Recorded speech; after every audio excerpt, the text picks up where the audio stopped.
بسم الله الرحمن الرحيم السلام عليكم ورحمة الله تعالى وبركاته داوديال كسو دوادا مركل يا برنامجكي عافيمادka oo toddobaad walba oo kale xilligan idin kaaga yimaada magaalada Nairobi barnaamijkuna si gaar ah wuxuu idin kaaga imaanaya isbitaalka International Health Center oo ku yaala xaafadda Soomaalida ee degtay isliga soo horjeedka Hotel Moonlight wadada 12 dabaqa koowaad ayuu isbitaalku ku yaala waxaadna kala soo xiriiri kartaan telefoonka shaashada idin kaaga muuqdo wuxuuna shaqeynaya 24 saacadood iyadoo lagu soo kordhiyay qalabyo daaweyn laga keenay wadanka Jarmalka qof walba oo haysta kaarka caymiska NHIF-na uu soo gaari karaa isbitaalka International Health Center oo ku yaala xaafadda Soomaalida ee degtay isliga soo horjeedka Hotel Moonlight wadada 12 waxaana ka howlgala dhaqtarka caanka Dr. Cali Mucu Awees oo ku takhasusay cudurrada guud gaar ahaan cudurrada uurka jirta dhaqtarku aad uga baratay inuu ka soo shaqeeyo wadamada Ingiriiska iyo Jarmalka sanadadii ugu dambeeyay wuxuu ka howlgalay isbitaalkiisa International Health Center oo ku yaala magaalada Nairobi gaar ahaan xaafadda Soomaalida ee degtay isliga soo horjeedka Hotel Moonlight dhaqtarku sidoo kale wuxuu qorsheynayaa hadii ay ka raali noqdo isbitaalkiisa ku yaala magaalada Muqdisho in uu gaar halkaasi bilaha soo socdo hadii ay ka raali noqdo halkaasi oo iminka ay ka socoto qalabaynta qof walba ku sugan gobolada dalka gaar ahaan magaalada Muqdisho way u fududahay inuu gaaro isbitaalkiisa ku yaala magaalada Muqdisho annaguna sida rasmiga ah markuu uu gaaro ayaan idin kula soo socodsiin doonaa hadii ay ka raali noqdo dhanka kale dhaqtarku wuxuu gaari doonaa wadamada Yurub halkaasi oo daawooyin iyo qalabyo kale oo isbitaalka uu keeni doono hadii ay ka raali noqdo waxaana sii joogi doona halkan Dr. Sharmaake oo kamid ah dhaqaatiirada ugu aqoonta badan isbitaalka International Health Center qaybtiisa magaalada Nairobi toddobaad walba oo kale barnaamijka waxaan ku soo qaadanaa mowduuc gooni ah caawa hadii bakaraal noqdana waxaan uga hadlaynaa cholesterolka waxaana naga qayb galaya oo toddobaad walba oo kale xilligan naga qayb galo aan u mahad celinaynaa waqtigiisa qaaliga oo barnaamijkan uu ku bixiyo dhaqtarka caanka Dr. Cali Mucu Awees doctor ku soo dhaw barnaamijka bismillaahir rahmaanir rahiim Abdullahi aad baan kugu mahad celinayaa waxaan kaloo rabaa inaan mahad celiyo Somali Cable shaqaalaheedii iyo madaxdeedii inaan iraahdo aad iyo aad baad mahadsantihiin fursadan wanaagsan aad nasiinaysaa marka xigta waxaan rabaa Cabdullaahi inaan salaamo ummadda Soomaaliyeed meel kasta ay joogaan baqaasatan reer Kenya oo aan waqti xaadir la joogo anaan iraahdo assalaamu calaykum waraxmatullaahi wabarakaatu وعليكم السلام ورحمة الله تعالى وبركاته أدينا آدي أضم على سنتها مرلبو وقتك قالي أتكون بحساب برامج كان عافيمات كهو تضاد والبعة وكل حين كان عندنا قلق قادته وأجاك داود يال وحد داون إنسان برامج كعافيمات كهو تضاد والبعة وكل حين كان كاجي ماذا مقالة نيروبي برامج كنا سيجار وحودين كاجي معنا يا إسبيتال كإنترناشنال هيلث سنتر وكيا لا حافظ الصومالي دكتور إسليك زوجت كهوتيل مولايت وضد اللبيتوانات وهنا شغالين يا فري لواتن كساعدود يد لجوسو كردي قلبي داوي لكن وضن كجرمال كقوف البو استكار كعيم مسكين تعرف نوسو جاري كرا إسبيتال كإنترناشنال هيلث سنتر وكيا magaalada Nairobi sidoo kale isbitaalku waxa uu ku yaala dabaqa koowaad qof walba oo doonayana wuxuu kala soo xiriiri karaa telefoonka shaashada idin kaaga muuqda ama hadii aad eega soo gaarto oo wadada 12 ka soo horjeedka Hotel Moonlight aad soo gaarto waxaad arki kartaa boorka uu ku sawiran yahay sawirka dhaqtarka caanka Dr. Cali Mucu Awees iyo sidoo kale ciwaanada iyo nambarada isbitaalka halkaasi oo aad kala soo xiriiri kartaan wuxuuna shaqeynayaa 24 saacadood Dr. Cali Mucu Awees sidoo kale wuxuu gaarayaa magaalada Muqdisho bilaha ugu horeeyay bilahan soo socda hadii ay ka raali noqdo halkaasi oo howlihiisa shaqo uu hayay bulshada Soomaaliyeed uu ka bilaabi doono sidoo kale waxaan idin la socodsiinaynaa in dhaqtarku uu gaarayo magaalada aan iraahdee wadamada Yurub halkaasi uu ka keeni doono daawooyin iyo qalabyo lagu dayactirayo isbitaalkan International Health Center oo ku yaala magaalada Nairobi iyo isbitaalada ku yaala magaalada Muqdisho iyo Soomaaliya guud ahaan isbitaaladiisa ku yaala iminka waxaan jeclahay inaan ku soo dhaweeyo qadar adeega bulshada oo ku saabsan isbitaalka International Health Center iminka waxaad kala soo xiriiri kartaan telefoonka shaashada idin kaaga muuqda bishaaro haddaba waa maxay bishaaradaad inoo sidid caafimaadka dunida doctor loogu riyaaqay dadka ay ka heleen miyaadan ogeen in Dr. Cali Mucu Awees uu isbitaal cusub kaaga furay xaafadda Soomaalida ee degtay Islii gaar ahaan xaafadda 12 Street ka soo horjeedka Hotel Moonlight bismillaahir rahmaanir rahiim dadweynaha Soomaaliyeed waxaan rabaa inaan u sheego sanadkan cusub wixii ka bacday in laga helayo Islii xaafadda 12 Street Moonlight Hotel ka horjeedkiisa ninkii danaynayo meeshaas ayuu igu soo booqan karaa daryeel dumar iyo caruurta danyarta midkan waxaysan Dr. Cali baa u jooga ee hamoogan Dr. Cali Mucu Awees oo ku taqasusay cudurrada guud gaar ahaan cudurrada gala uurku jirta waxaana goobtiisa caafimaad uu kugu soo kordhiyay qalab casri ah oo wax badan ka qaban doona xaaladda guud ee bukaan jiifka soo gaara isbitaalka Dr. Cali Mucu Awees Dr. Cali Mucu Awees oo ka soo shaqeeyay isbitaalo badan oo ku yaala qaaradda Yurub gaar ahaan Jarmalka iyo Ingiriiska waxa uu fududeynayaa dadka bukaanada ee doonaya inay soo booqdaan xaruntiisa caafimaad ee ku taala dalka Kenya inuu soo saaro fiisaha dalku galka sidoo kale dadka bukaanada ee wax looga qaban waayo xaruntiisa caafimaad ee ku taalla magaalada Nairobi wuxuu iyaguna u sahlayaa fiisaha ay ku gaari karaan dalka Jarmalka. haddaba wixii faahfaahintaasi dheer kala xiriir ciwaanada iyo taleefanada shaashada kaaga muuqda. Waagaag daawadayaal isoo noqod wanaagsan qaybihii hore ee barnaamijka caafimaadka ayaa daawanaysaan sidaan hore idinku sheegnay barnaamijka caawa waxaan uga hadlaynaa cholesterolka waxaan nagala qaybgalaya oo toddobaad walba caawa kale xilligan aad uga barateen inuu nagala qaybgalo waqtigiisa qaaligan ku bixiyo dhaqtarka caanka Dr. Cali Muxuu Aweys oo ku takhasusay cudurrada guud gaar ahaan cudurrada uur ku jirta dhaqtarku aad uga barateen inuu ka soo shaqeeyo wadamada Ingiriiska iyo Jarmalka sanadadii ugu dambeeyay wuxuu ka howlgalayay isbitaalkiisa International Health Center oo ku yaala xaafadda Soomaalida ee degtay isla ka soo horjeedka Hotel Moonlight wadada 12 dabaqa koowaad ee isbitaalku ku yaala qof walba oo doonaya in uu soo gaaro isbitaalkan wuxuu kala soo xiriiri karaa taleefanka shaashadeedan kaaga muuqda. Doctor waxaan rabaa inaan ku weydiiyo waxaan uga hadlaynaa cholesterolka muxuu yahay horta cholesterol dad badan ayaa laga yaabaa inaysan ogeyn macnaha cholesterolka.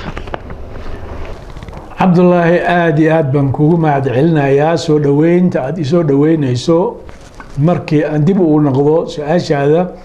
wiigii hore waatan ka hadalnay dhiigkarka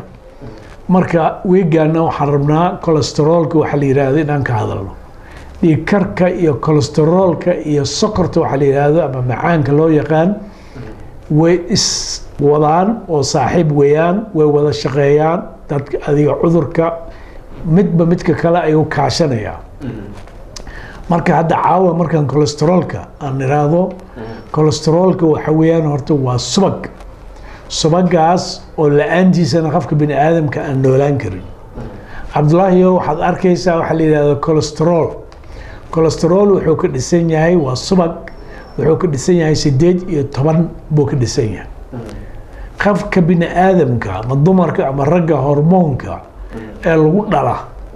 cholesterolka ayuu ka asbaa oo ka yimaada markaad fiiriso waxa la yiraahdo FSH-ka ama LH-ka oo la yiraahdo mataqaana dumarka iyo ragaba ku jira testosterone oo ragga kaliya ku jira u badan dumarkana uu ku jira laakiin uu ku yar yahay waxaas oo dhan waxa uu ka dhisan yahay dhismihiisa dhan hormoonka waa cholesterol asalkiisba markii hadda cholesterol mar dambe loo bixiyay markii hore hormoon buu ahaa ayaa la dhihi jiray hadda xataa waa la yiraahdaa hormoon marka cholesterolkan waa runtii waxaad arkaysaa qof caata ah oo cholesterol badan qaba waxaad arkaysaa qof cayilan aad u cayilan aan cholesterol ba qabin kulli waa jiraan marka cholesterolkaanu maxaa ahaa xagee ka imaanaya marka uu horeyso Cabdullaahi 80% waxa cholesterolka la yiraahdo meel uu ka yimaado lama yaqaan waa idiopathic waa la yiraahdaa iyo waxa waaye ma aragtay dhaxal buu galaa idiopathicna waa la yiraahdaa dhaxalna wuu galaa waa 80% 20% ayaa waxa keena fadhi badan cunto badan cayil badan iyo wixii la mid ah ayuu ka imaanaya marka haddii aad mataqaana cuntooyinka subaga badan aad cunto badan fadhigaagana uu badan yahay dhaqaaqaaga uu yar yahay iyo macmacaan badan haddaad cunayso cholesterolka wuu kacaya wuu weynaanaya wuu badanaya marka cholesterolka hadduu bato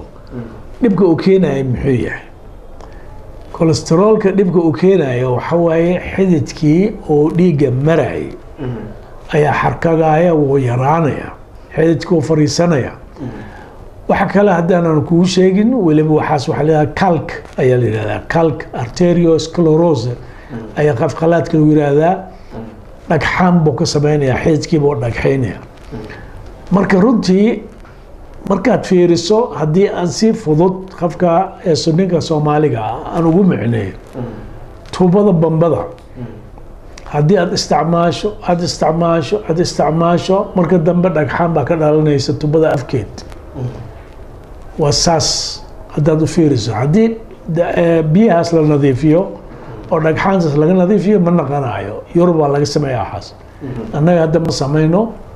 biyay toos buu kugu soo dhacayaa marka meeshii waxay noqonaysaa waa miriraysaa dhagxaan bay samaynaysaa kanna wax kale maaha cholesterolkii xididkiisa uu marayay ayuu dhagxaynayaa marka xagee baa ugu horeysa meesha uu dhagxaynaya meesha ugu horeysa ee ugu badan waa xagee marka meesha ugu horeysa uu dhagxaynaya waa maskaxda marka labaad waa wadnaha markii wadnahaas iyo uu xirxirto qofka hadduu wadnaha ka xiro stroke waxaa ku dhacaya heart attack wadnihii baa laga qabanayaa xididkii dhiiggii sidii la rabay ma u gudbaayo haddii u gudbi waayo meeshii xiranto xinjir buu sameynayaa xinjir hadduu sameeyo waa attack heart attack wax la yidhaahdo heart attackgaasaa imaanaya markuu yimaado qofka waa laba nooc hadduu nasiib leeyahay goor hore waa laga badbaadin karaa haddii kale waa dee u badilayaaba ilaah baa wax dilaa weeyaan marka maskaxda oo galana stroke wax la yidhaahdo ayuu ka dhigayaa maskaxdii markuu xirxiro dhinac dhan baa ku qalalaya oo aad beelaysaa marka waxaa la yidhahda stroga ama waxaa la yidhahda qofkaan soo u jiifisagaa suuxib uu soo kacay dhinac dhan asoo eberka ah aad maqlaysaa marka dhiigkarkana waa keenaa cholesteroolkana wuu keenaa cholesteroolka wuxuu keenayaa arteriosclerosis wax la yidhahdo meeshii buu xirxiranaya marka caawaan tusi doonaa cabdulaahiyow wax wanaagsan maaha marka cholesteroolka muxuu ka dhisan yahay cholesteroolka wuxuu ka dhisan yahay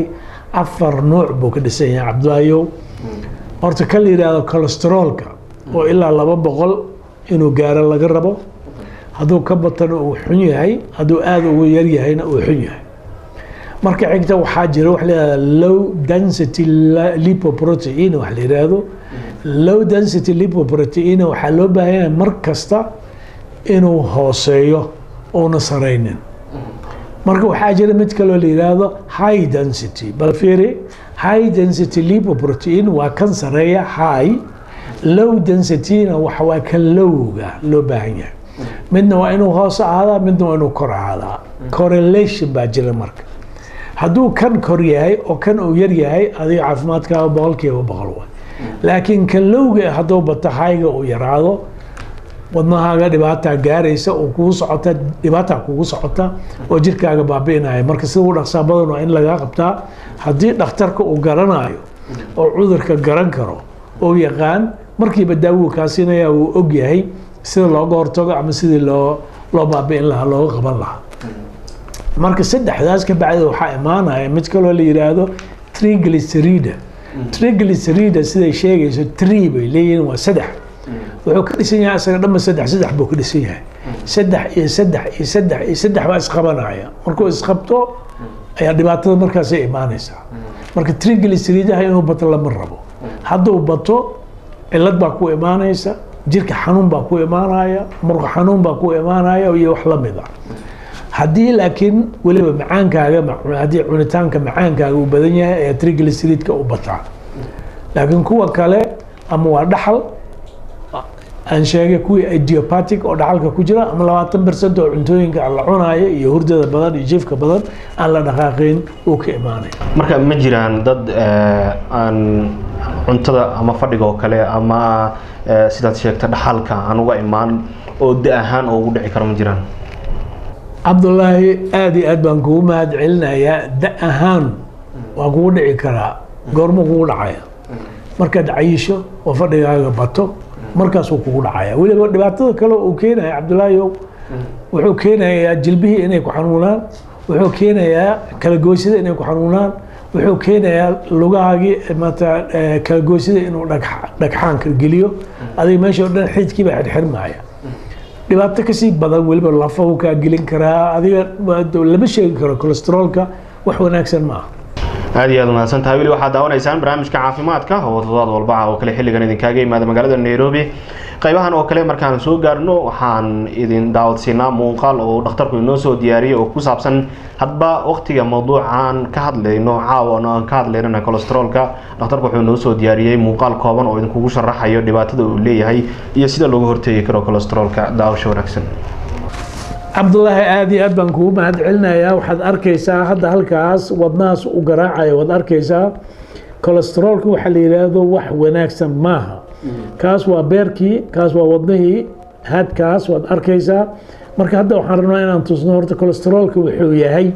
macnihiisu wuxuu yahay waa hormones sidaan kuu sheegay vitamin D na waa ku dhisan yahay wuu ku jiraa marka cabdulaahiyo waxaad arkaysaa waxaas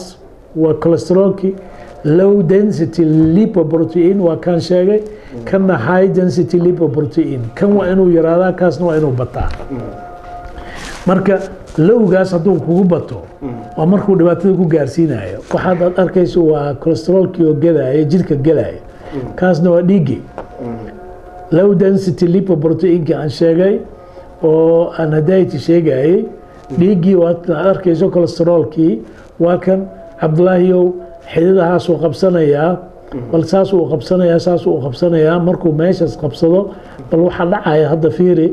meeshii oo dhan buu qabsanayaa meeshii dhan baa xirmaysa xididkii oo dhan baa xirmaya oo dhiiggiisa maraya saasuu xirmayaa markuu saa u xirmo plaque wax la yidhahda ka dhismaysa waa arterioscleroska aan sheegaya meeshaas oo dhan buu xiranayaa markuu xirto ayaa waxaa ka dhalanaya coronary arterian ayaa waxay ka dhacaysa inuu dhagxaan geliyo marka wadnihii sidii la rabay ma u garaacayo wadnihii baa yaraanaya maskana waa maskaxdiina wuu tegayaa marka waxaad ogaanaysaa hadduu meeshaas tago meeshaasuu xiranayaa waa tii aan kuu sheegay plaque stroke buu samaynayaa haddii wadnaha uu tago heart attack buu samaynayaa lugaha hadduu kaa galo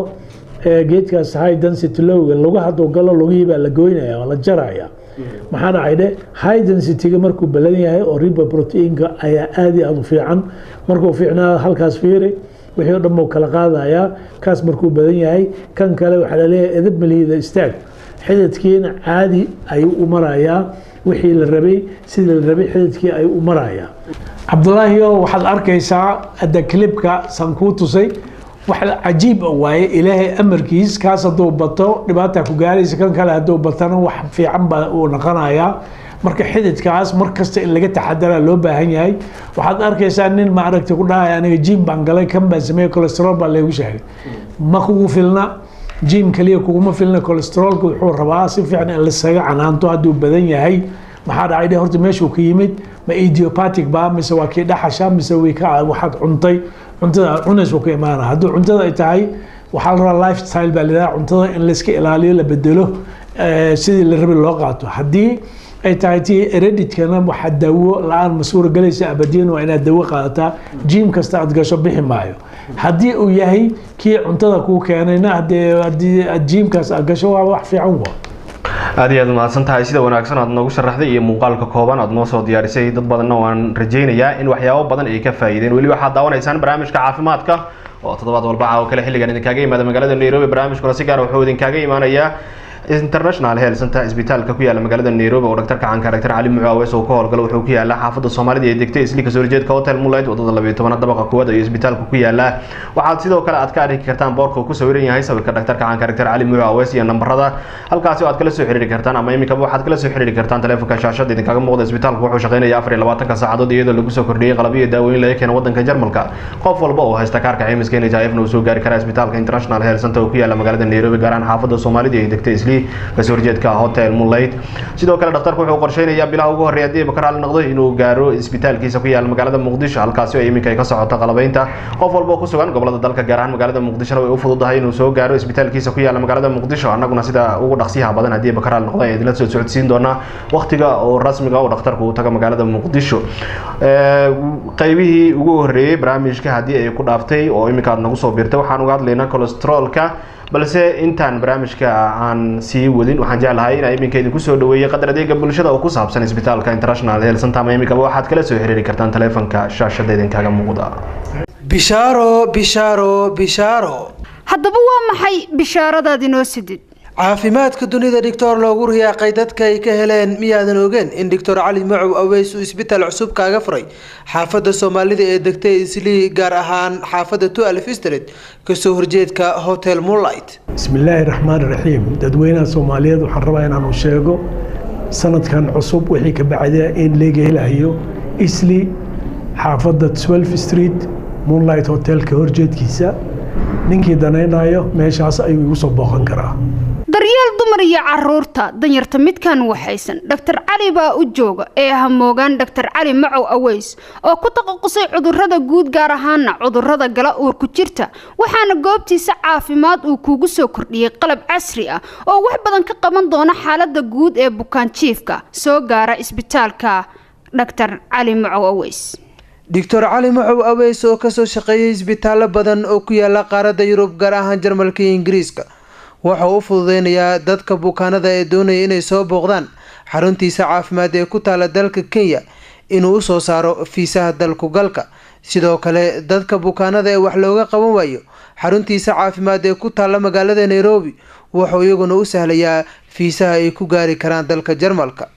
haddaba wixii faahfaahintaasi dheer kala xiriir ciwaanada iyo taleefanada shaashada kaaga muuqda. waa hagaag daawadayaal soo noqod wanaagsan qaybihii dhexe barnaamijka caafimaadka ayaa daawanaysaan qaybtii hore barnaamijka haday ku dhaaftay oo iminka nagu soo biirtay waxaan toddobaadkan uga hadlaynaa kolestaroolka iyo dhibaatada uu leeyahay qaybtii ugu horeysay barnaamijka sida caadada inoo ahayd waxaanu idin daawadsiino oo muuqaal kooban aan dhakhtarku soo diyaariyay aan idin tusnay dhibaatada uu leeyahay kolestaroolka iyo sida loo baahan yahay in looga hortago waxaan u mahad celinaynaa dhaktarka caanka Dr. Cali Macow Aweys oo mar walba barnaamijkan waqtigiisa qaaliga ku bixiya isbitaalka International Health Center qaybtiisa magaalada Nairobi wuxuu shaqeynaya 24 saacadood iyadoo lagu soo kordhiyay qalabyo daaweyn laga keenay wadanka Jarmalka qof walba oo haysta kaarka caymiska NHIF uu soo gaari kara isbitaalka International Health Center oo ku yaala magaalada Nairobi gaar ahaan xaafadda Soomaalida ee degtay Islii ka soo horjeedka Hotel Moonlight wadada 12 dabaqa koowaad iyo isbitaalku ku yaala waxaad sidoo kale aad ka arki kartaan boorka sawirka oo ku sawiran yahay dhaktarka caanka Dr. Cali Macow Aweys iyo nambarada iyo ciwaanada isbitaalka International Health Center halkaas oo aad kala soo xiriiri kartaan ama iminkaba waxaad kala soo xiriiri kartaan taleefanka shaashada idinkaga muuqda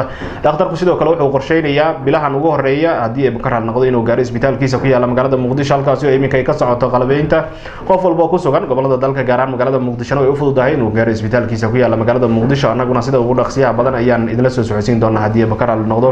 aan dib isugu soo laabano barnaamijka aan caawa uga hadlayno kolestaroolka doctor waxa sheegtay in lugaha markii uu dhibaatadiisa aad u badato dadka qaar lugaha laga jaro hadii aan la jarin cudurkani wuxuu u sii gudbaya oo u sii faafaya qaybaha kale jirka. cabdullaahi su-aashan waa su-aal aada iyo aada muhiim u ah oo cajiib ah haddii uu ninkan cudurkan haya dhakhtar uu tago oo dhakhtarkaas uu arko lugta markiiba wuxuu leeyahay lugtan waa in la jaraa haddii aan la jarin hor uu soconayaa kor buu u soconayaa wuu sumoobayaa waana ilaah baa wax dilaa wuu ku dhimanayaa waaba dilaa weeyaan marka kolestaroolka dad badan baa yaraysta aan waxba u arkin kolestarool baa haye waan ogahay oo adaasaa la leeyahay laakiin kolestaroolka cudur adag waay wax xanuun leh ma aha ma ku xanuunjinayo laakiin waa cudur aad iyo aad u adag hadduu jirkaaga ku jiro dhibaato badan buu ku gaarsiinayaa aada u badan marka saa daraadeed lugaha hadduu galo way madoobaanayaan lugaha hadday madoobaadaan haddii lugaha la jaraya dad badan oo lugaha laga jaraa jira kolestaroolka weliba wuxuu leeyahay asaga iyo sokorta iyo dhiigkarka way iskaashadaan markay saddexdooda iskaashadaan waaba ku dhamaatay marka aad iyo aad buu doctor waxa sheegtay in dhalmada oo kale uu saameyn karo oo hormoonka uu saameynayo markuu cusub yahay ba uu saameyn karaa mise waqti in badan oo qofkaasi jirkiisa uu ku jira ayuu saameynayaa cabdullaahi markaan leeyahay wuu saameynayaa si kale ma aha qofka bini aadamka markuu dhasho ayuu ku dhalanayaaba kolestaroolka jirkiisa laakiin kolestaroolkaas jirkaaga markuu ku jiro inuu cadadnaado ayaa la rabaa intaas hadduu ku jiro hormoonkaaga asagaa dhisaya haddii adiga aadan kolestarool qabin hormoon ma lihid waaba ilmana ma dhali karti haddii adiga mataqaanaa aada gaarto waqtiga aada baalaqayso 13 sano 14 sano markii aad qaangaar noqoto iskaba dhaafba markaas si fiican buu soo daadanayaa si fiican buu marka hormoonkaaga u dhisayaa doob baad naqanaysaa codkii baa ku weynaanaya marka kolestaroolka uu badanaa hormoonkaas oo dhan buu shaqo ku leeyahay shaqadiisaba waa caadi nin kastoo bini aadam ah ayaa qaba ama dumar ama ragba qof kasta ha ahaado labadaba way leeyihiin marka waxa waaye haddii laakiin uu cadada ka bato waa markuu dhibaatada ku gaarsiinayo hormoonkaagana dhibaata gaarsiinayo xataa mataqaanaa dareenka ayaa kaa lumaya hadduu bato kolestaroolka hadduu bato dareenkaaga xataa waa dhumaya raganimadaada hoos u dhacaysa hormoonkaaga qarib maaya shahwadaada qarib maysa wax kasta kaa qarib maayo doctor qofka oo cudurkan qaba oo kolestaroolka qaba wadamadee u fiican wadamada qabowga iyo kuleelka keeba u fiican inuu ku noolaado daawo fiican oo ku qaadan karaa oo cimilada la jaan qaadi karo cabdullaahi aad iyo aad baan kugu mahad celinayaa su-aashaan laftigeeda aad bay u wanaagsan tahay dadka waa in laga jaahil bixiyaa haddii qabow aad joogto iyo haddaa kuleel joogto waa isku mid wax uu ku kala gedisan yahay male meel allaale meeshaad joogto dad baa waxa ay ictiraafsan yihiin dhulka kuleelka haddaa joogta aad dhididayso inuu kolestaroolka ka baxayo waxaas ma jiraan cholesterol jirka hadduu ku jiro waa ku jiraa ama kuleel joog ama qabow joog laakiin waxa dhibaatadiisa ay tahay qabowga markaad joogtid socodkaagaa yar maxaa jira dhe qabow banaanka markuu jiro jawaanaha la saarayaa markaad soconayso dhar culeesa la saarayaa la soconayaa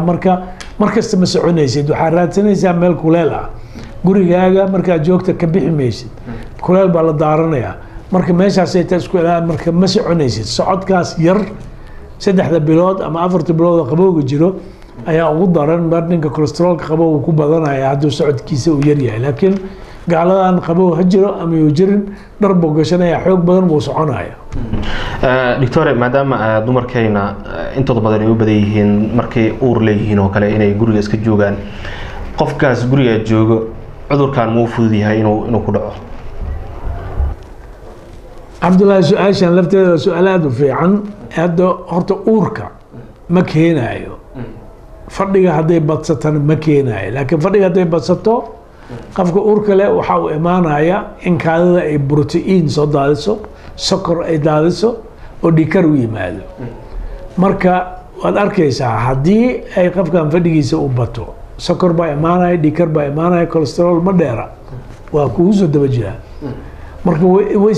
iswacanayaan ayagii baa iswacanaya sidii dhurwaa oo kale markuu meel intuu wax cuno oo leeyahay kuwa kale u wacaya soo socda uu leeyahay meesha adduun baa yaalle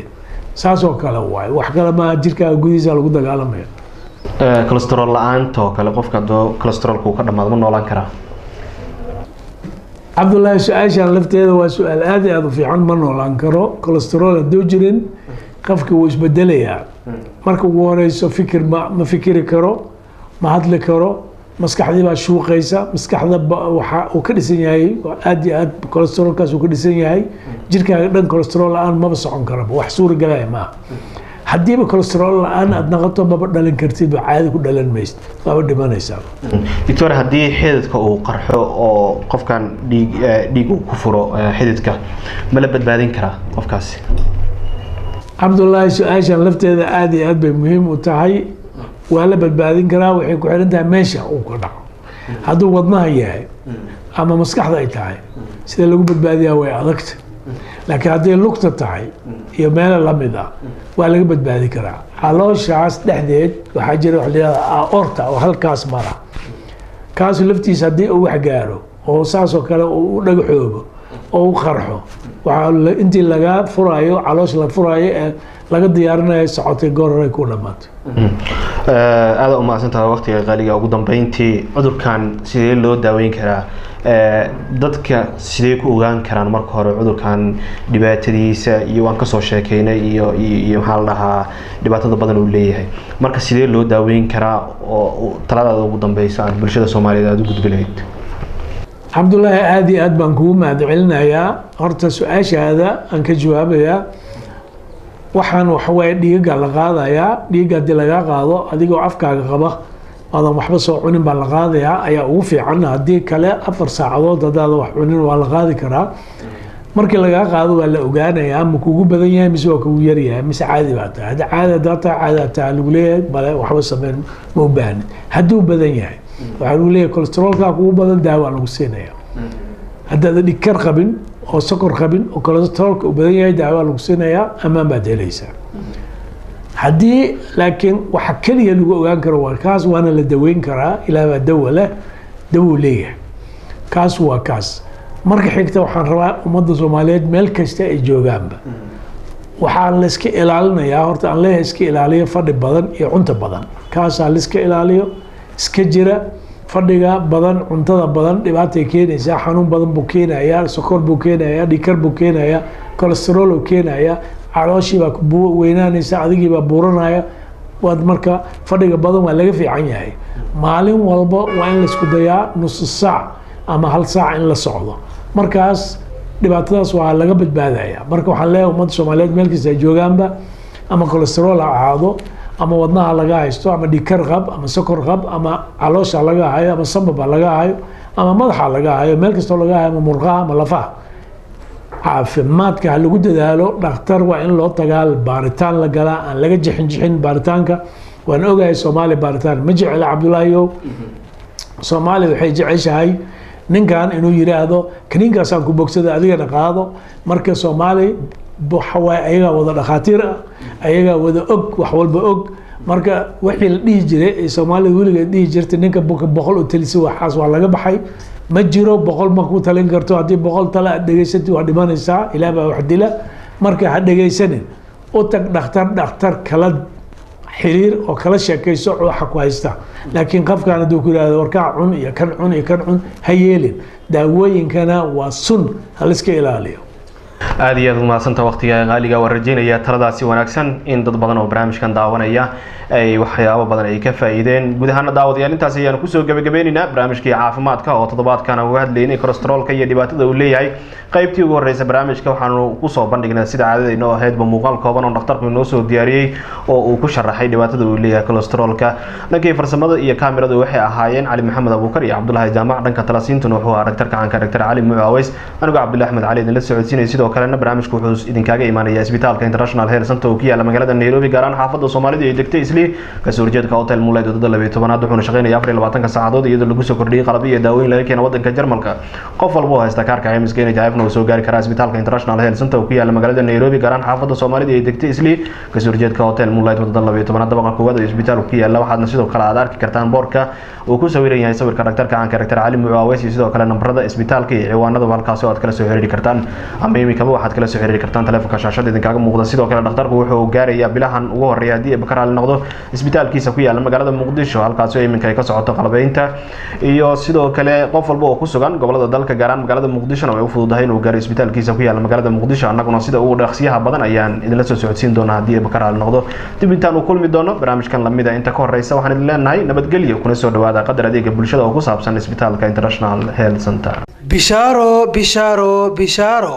haddaba waa maxay bishaaradaad inoo sidid? caafimaadka dunida doctor loogu riyaaqay dadka ay ka heleen miyaadan ogeen in Dr. Cali Mucu Aweys uu isbitaal cusub kaaga furay xaafadda Soomaalida ee degtay Islii, gaar ahaan xaafadda 12 Street, kasoo horjeedka Hotel Moonlight. bismillaahi raxmaani raxiim. dadweynaha Soomaaliyeed waxaan rabaa inaan u sheego sanadkan cusub wixii ka bacda in laga helayo Islii xaafadda 12 Street Moonlight Hotel ka horjeedkiisa. ninkii danaynayo meeshaas ayuu igu soo booqan karaa. daryeel dumar iyo caruurta danyarta midkan waxaysan Dr. Cali baa u jooga ee hamoogaan Dr. Cali Mucu Aweys oo ku taqasusay cudurrada guud, gaar ahaan cudurrada gala uurku jirta. waxaana goobtiisa caafimaad uu kugu soo kordhiyay qalab casri ah oo wax badan ka qaban doona xaaladda guud ee bukaan jiifka soo gaara isbitaalka Dr. Cali Mucu Aweys. Dr. Cali Mucu Aweys oo kasoo shaqeeyay isbitaallo badan oo ku yaala qaaradda Yurub, gaar ahaan Jarmalka iyo Ingiriiska, waxa uu fududeynayaa dadka bukaanada ee doonaya inay soo booqdaan xaruntiisa caafimaad ee ku taala dalka Kenya inuu u soo saaro fiisaha dalku galka. sidoo kale dadka bukaanada ee wax looga qaban waayo xaruntiisa caafimaad ee ku taala magaalada Nairobi wuxuu iyaguna u sahlayaa fiisaha ay ku gaari karaan dalka Jarmalka. haddaba wixii faahfaahintaasi dheer kala xiriir ciwaanada iyo taleefanada shaashada kaaga muuqda.